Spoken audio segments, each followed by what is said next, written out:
In the hills of eastern Congo, where the earth is rich with minerals but the air is thick with fear, life moved in whispers. People didn't speak loudly, not because they had nothing to say, but because words could get you killed. For years, armed groups roamed the villages like ghosts in broad daylight, taking what they wanted: food, livestock, children, dignity. The villagers learned early that silence wasn't just safety, it was survival. They watched neighbors vanish after asking too many questions. They saw homes burned because someone dared to look a soldier in the eye. So they kept their heads down, their voices low and their eyes always scanning the horizon. Every morning began the same way: a slow, careful opening of the door, a glance left and right, then a silent nod to the neighbor across the path. No greetings, no laughter, just the soft shuffle of bare feet on red soil.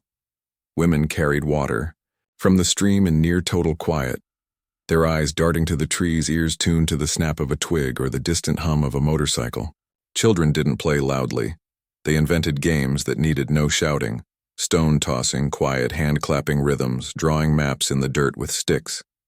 Even crying babies were hushed quickly, not with anger, but with a deep, practiced urgency. The land itself seemed to hold its breath. Once this place had been full of song, weddings with drum beats that echoed for miles, harvest festivals where elders told stories under the stars. But those days felt like another lifetime. Now, the only music was the wind through the banana leaves or the distant, ominous rumble of trucks carrying minerals out of the region. Minerals that brought wealth to people far away, but only more danger to those who lived here. Aid workers used to come sometimes, foreigners with kind eyes and big backpacks handing out rice, medicine, and promises. They'd stay a few weeks, build a small clinic, maybe train a few locals, then leave when the fighting flared up again. Each time they left, it felt like another door closing. The villagers didn't blame them. They understood fear. But they also learned not to count on anyone outside their own circle. Trust was a luxury they couldn't afford. Yet, beneath the silence, something else was growing, something quiet but strong. It wasn't rebellion in the loud, dramatic sense. It was the way a grandmother would slip extra cassava into a widow's basket when no one was looking.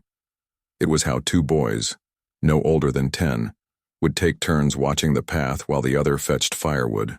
It was the unspoken agreement among the women to share whatever little they had, so no child went a full day without eating. These weren't grand gestures. They were small acts of defiance against despair. The elders especially held on to knowledge like treasure. They remembered how to treat fevers with bark from a certain tree. They knew which roots could stop bleeding. They taught the young ones how to read the sky for storms, how to spot animal tracks that meant danger was near, not just from wild beasts, but from men with guns. This knowledge wasn't written down. It was passed in hushed tones at night under the cover of darkness, when the world felt just a little safer. Fear was everywhere, yes, but so was care, and that care became their hidden language. A tilt of the head meant danger ahead. A certain pattern of sweeping the yard meant all clear. A shared glance during market day could say, "I have medicine if you need it." They had built a whole world inside the silence, one that outsiders couldn't see or understand. To the outside world, this place looked broken, defeated. But those who lived there knew better. They were watching, learning, waiting. They trembled. Not because they were weak, but because they were human. Anyone would shake in the face of what they'd seen. But trembling didn't mean giving up. It just meant they were still feeling, still hoping, still alive. And in that trembling, a quiet strength was forming. It wasn't loud. It didn't make headlines. But it was real. No one knew it yet, but this silence was about to crack, not with a shout, but with a single step.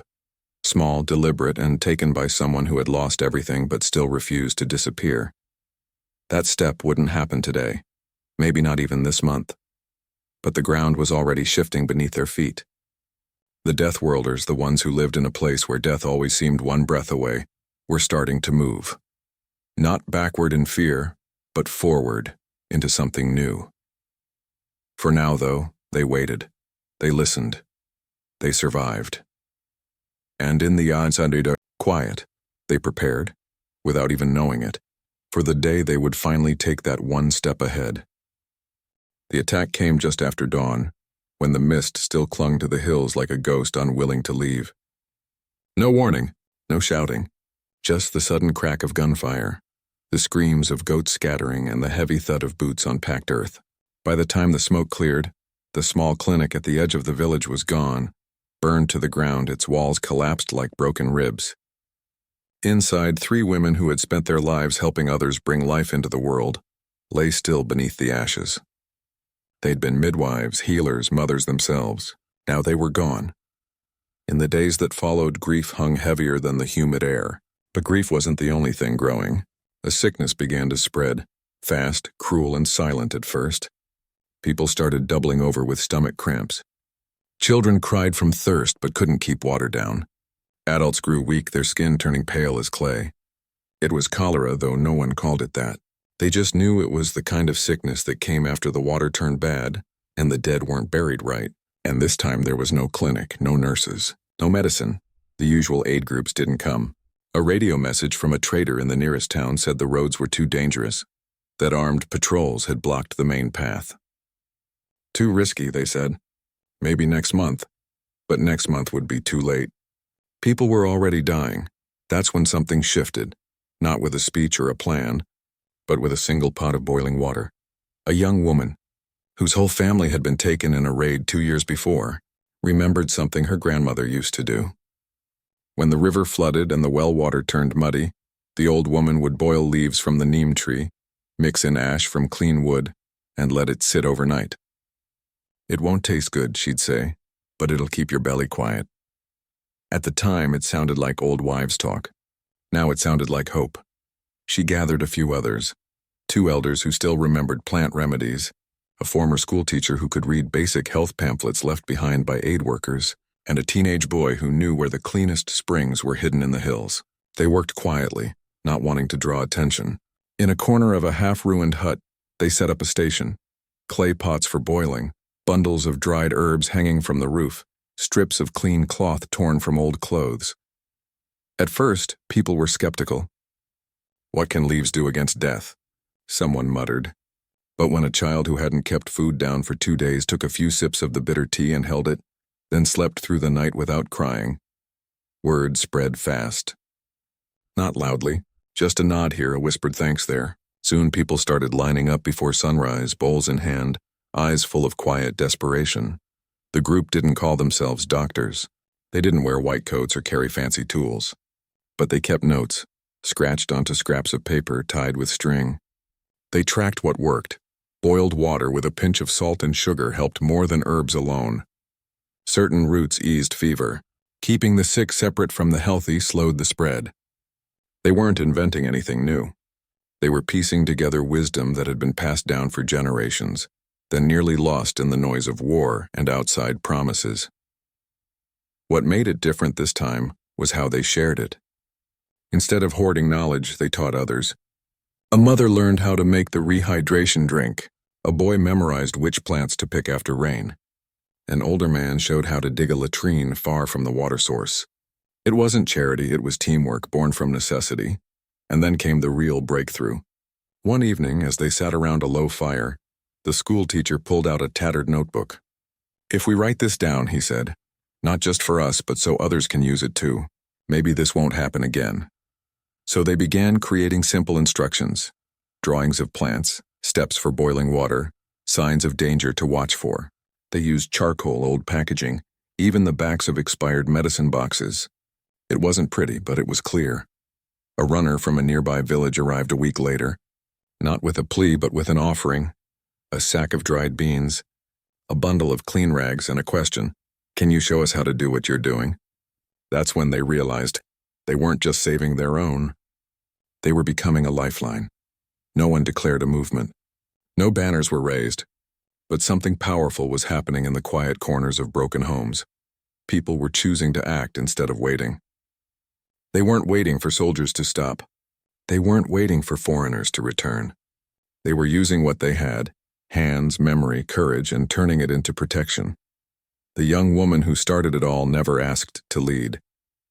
She just kept stirring the pot, checking on the sick, showing others how to wash their hands with ash when soap ran out.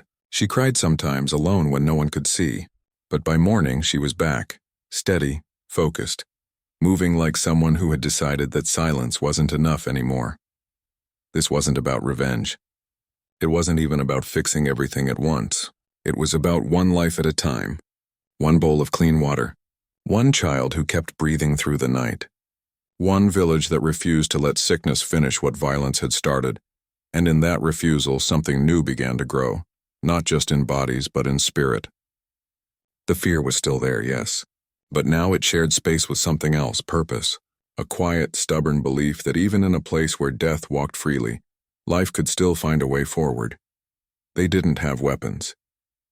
They didn't have money, but they had each other, and that, it turned out, was more powerful than anyone had expected.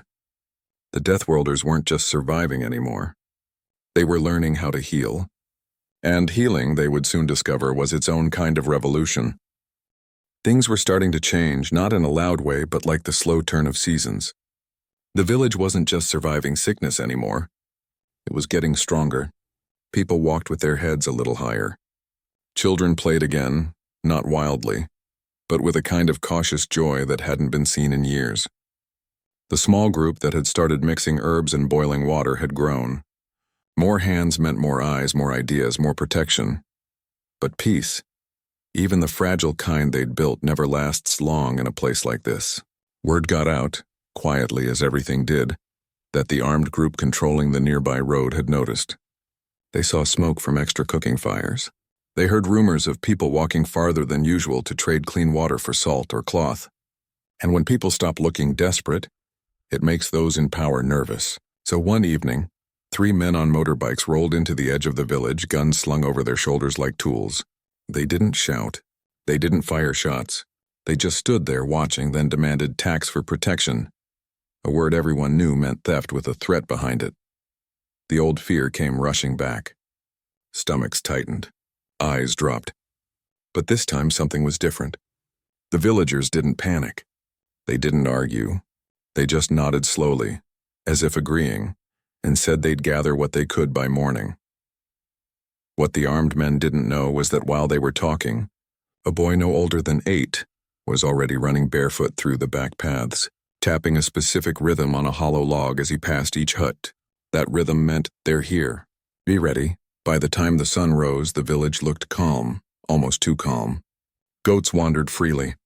Women swept yards. But the medicine bundles, hidden under floor mats. The clean water stores, moved to a cave behind the banana grove. And the people who knew the most, the healers, the note keepers, were already gone, slipped away before dawn to a safe spot in the hills. When the armed men returned for their payment, they found only a small basket of dried corn and a few old tools. They cursed, kicked over a pot, and left, but not before noticing something strange. The villagers weren't trembling like before. They stood still, quiet, but their eyes didn't look down. They looked straight ahead, calm, like they knew something the outsiders didn't. And they did. Over the past weeks, the group had done more than treat sickness. They'd built a whole system, quiet, invisible to strangers, but strong as rope woven from many threads. They'd taught children how to mimic bird calls to signal danger. A certain whistle meant strangers on the main path. A pause in the usual drumbeat during evening chores meant stay. Inside. Even the goats were part of it. Families trained. Their herds to move in specific directions, creating natural distractions. When armed men came near, a boy would accidentally let the goats loose toward the east, while the real movement happened unseen to the west. But the biggest change came from a small, unexpected gift. A trader from Goma, someone who'd quietly admired their courage, had slipped them something during his last visit: a solar-powered radio and a satellite phone wrapped in oilcloth. "Use it wisely," he'd whispered. "And don't tell anyone it exists." At first they didn't know what to do with it.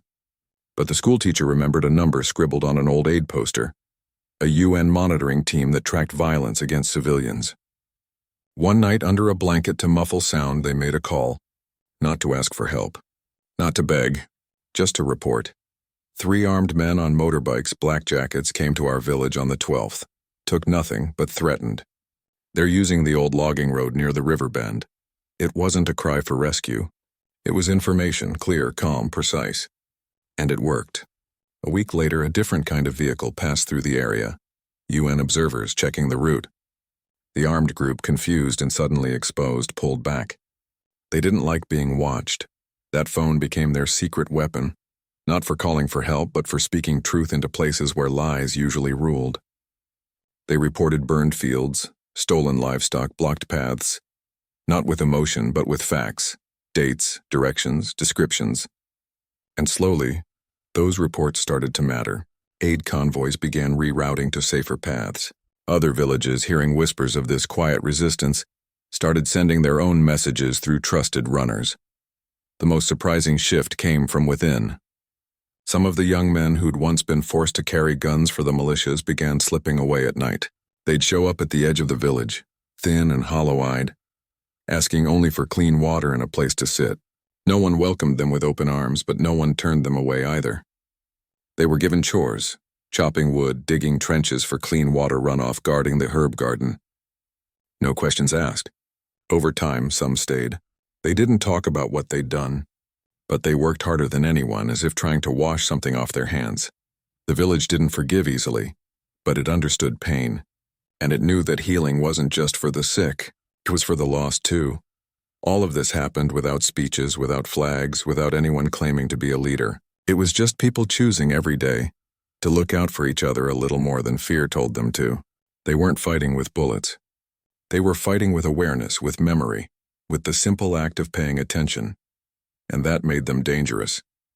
Not in the way warlords are dangerous, but in the way truth is dangerous to lies. Because once people realize they can protect themselves, once they see that silence can be broken without shouting, everything changes. The armed groups expected obedience. What they got was something far harder to control. A community that moved like one body, thought like one mind, and protected its own without needing permission. They hadn't taken up arms. They hadn't declared war. They'd simply taken one step ahead, quietly, carefully, together. And in a place where everyone else was reacting, that one step made all the difference. News has a way of traveling, even in places where roads are broken and phones don't work. It doesn't need headlines or loudspeakers. Sometimes it moves in the rustle of a shared blanket, in the quiet exchange of a cup of tea, or in the careful way one mother teaches another how to mix salt and sugar in clean water to save a child's life. That's how the story of this village began to spread. A trader from a town 2 days' walk away came back with wide eyes. They're not just surviving, he told his neighbors. They're teaching others how to stay alive without waiting for outsiders. At first, people didn't believe him. How could a place so battered, so forgotten, be doing anything but holding on by a thread? But then a woman from a nearby hamlet arrived, not with empty hands, but with seeds, clean cloth, and a request. Show me what you're doing. We want to learn. That simple visit opened a door no one expected. Soon small groups started arriving, not in crowds, but 1 or 2 at a time, always at dawn or dusk, always watching their backs. They didn't come asking for food or medicine. They came asking for knowledge. And the villagers, who had once hidden everything to stay safe, now found themselves sharing what they'd built. Carefully, wisely, but openly. They didn't just hand out instructions. They invited people to sit, to watch, to try. Boil the water first, someone would say, showing how to use dry sticks so the smoke wouldn't rise too high. This leaf helps with fever, but only if you pick it after rain. They taught how to dig a simple hand-washing station using a jerry can and a stick, how to store clean water in covered clay pots, how to spot the early signs of sickness before it spread. What started as survival turned into something bigger, a quiet network of care stretching across hills and valleys. Villages that used to feel alone now had a thread connecting them. Not a road, but a shared understanding. Runners carried not just messages, but bundles of dried herbs, scraps of paper with drawings of safe water sources, even small pouches of salt mixed with sugar, their version of medicine. And then something unexpected happened. A local journalist, someone who'd grown up not far from there, heard whispers of this movement. She didn't come with cameras or big promises. She came quietly, stayed with a family, listened for days. When she wrote about it, she didn't use real names or exact locations. She called them the silent healers of the East. Her article didn't go viral in the usual sense, but it traveled through radio broadcasts in local languages, through church bulletins, through market gossip, and for the first time, people outside the region began to see this place not as a victim but as a teacher. International groups took notice, but this time, the villagers were ready. When an aid organization offered help, they didn't just say yes. They sat down and said, "We don't need rice or tents. We need seeds that grow fast. We need water filters that don't break. We need someone to show us how to fix solar panels." They spoke calmly, clearly, like people who knew their worth. And to everyone's surprise, the aid group listened. They sent engineers who taught them how to build simple solar dryers for herbs. They brought in public health workers who didn't lecture, but learned from the villagers' methods and helped improve them. But the real shift wasn't just in supplies. It was in spirit. Young people who'd once dreamed only of escaping now started asking, "What if we can make this place better right here?" A boy who'd lost his school to fire began teaching younger kids under a tree, using charcoal on flat stones. A woman who'd spent years hiding started training others in safe childbirth practices, using dolls made from cloth and banana fibers. Even more surprising was what happened with those who'd once been part of the violence. A few young men who'd been forced into armed groups, some as children, began showing up at the edge of gatherings, not with weapons but with questions. "Can I help dig the new well?" one asked. No one shouted at him. No one welcomed him with cheers. But someone handed him a shovel, and he dug, day after day, not to prove anything, just to be useful. Over time, these small acts added up. The fear didn't vanish, it never does in places like this, but it no longer ruled everything. People started planning again, not just for tomorrow but for next season. They planted gardens not just for food but to sell extra at market. They built a small storage hut for medicine, guarded not by guns but by a rotating group of elders and youth who took turns watching. The armed groups noticed. Of course they did.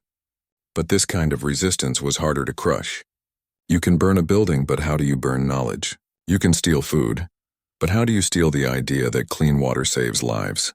The more the villagers shared, the stronger they became. Not because they had more weapons, but because they had more trust, and trust, it turned out, was the one thing the warlords couldn't control. In one village, they started using drums not just for warnings, but to announce when a new batch of medicine was ready. In another, children made up songs about washing hands, silly tunes that stuck in your head. What was once born from desperation was now becoming culture, a new kind of culture, one built on care, not fear. No one called it a revolution. There were no marches, no flags, no speeches on loudspeakers, but something deep was changing. People were standing a little taller, looking each other in the eye, believing quietly that maybe they didn't have to wait for the world to save them. Maybe they could save each other. And that belief, that simple, stubborn hope, was spreading faster than any sickness ever could. The Deathworlders weren't just surviving anymore. They were showing others how to live. And in doing so, they were rewriting the story of their land, one quiet act of courage at a time. 5 years later, the same red earth that once soaked up tears and blood now held rows of young banana trees, vegetable gardens, and a small school built from sun-dried bricks. The air still carried the scent of wood smoke and wet soil, but it also carried something new, the sound of children reciting lessons, the low hum of a solar-powered water pump, and sometimes even laughter that didn't stop when footsteps approached. The village hadn't become perfect. Hardship still knocked on doors. Rain sometimes failed. Illnesses still came, and the distant echo of conflict never fully disappeared. But something fundamental had shifted. People no longer waited for rescue. They acted. They planned. They taught. And they welcomed others who wanted to learn. One clear morning under a sky so blue it felt like a promise, people began arriving from near and far, not with fear but with purpose. Some walked for hours. Others came in shared trucks, bouncing along rough paths with bundles of notes, seedlings, and handmade charts tucked under their arms. They gathered not for a celebration, but for something quieter and deeper, a regional meeting on peace and community health. It wasn't called a conference. They simply called it the sharing time. At the center sat the elders, the healers, the teachers, the ones who'd kept the flame alive when everything else was dark. One of them, The young woman who'd once stirred bitter tea in a ruined hut now stood before the group. She didn't wear special clothes. She didn't speak loudly. But when she talked, everyone listened. "We didn't become brave," she said, her voice steady. "We just stopped pretending that silence would protect us. We realized that caring for each other, really caring, was the strongest thing we had." She didn't tell a story of heroes. She spoke of mistakes. The time they boiled the wrong plant and made someone sicker. The day they argued over how to store water. The nights they cried from exhaustion. But she also spoke of small victories. The first child who recovered and ran again. The first clean well that didn't dry up. The first time a stranger from another village said, "You showed us we could do this too." What made the day powerful wasn't the speeches, it was the sharing. A farmer from the north showed how they used ash and clay to purify water when filters ran out. A group of women demonstrated how they turned old mosquito nets into clean bandages. A teenager explained how they used WhatsApp on a shared phone, charged by a bicycle-powered generator, to send health alerts to nearby villages. None of it was fancy. All of it worked, and the most surprising guests? Former fighters. Now farmers, now builders, now fathers who sat quietly at the edge listening. No one pointed fingers. No one demanded apologies. But when one of them stood and said, "I used to bring fear. Now I want to help grow food," the silence that followed wasn't cold. It was thoughtful. Then someone handed him a hoe, and he joined the work. Over the next few days, the group didn't just talk, they built. They dug a new demonstration garden using compost and rainwater catchment. They practiced making oral rehydration salts from local ingredients. They drew maps of safe routes and shared early warning signals that now included coded text messages and community radio alerts. It wasn't about replacing old ways with new ones. It was about weaving them together like strong cloth made from many threads. Back home, life reflected this change. The drums that once only warned of danger now also marked school days and vaccination drives. The same paths that once carried fleeing families now carried students walking to class. The clinic, rebuilt with mud bricks and a tin roof, wasn't just a place for medicine. It was a classroom, a meeting space, a symbol that healing wasn't just physical, but whole. Outside observers began to take note. Public health students from universities in the capital came to study their methods. International groups stopped handing out aid and started asking, "How can we support what you're already doing?" Even government officials long absent began showing up, not with promises but with questions. But the real measure of change wasn't in visitors or reports. It was in the numbers that told a human story.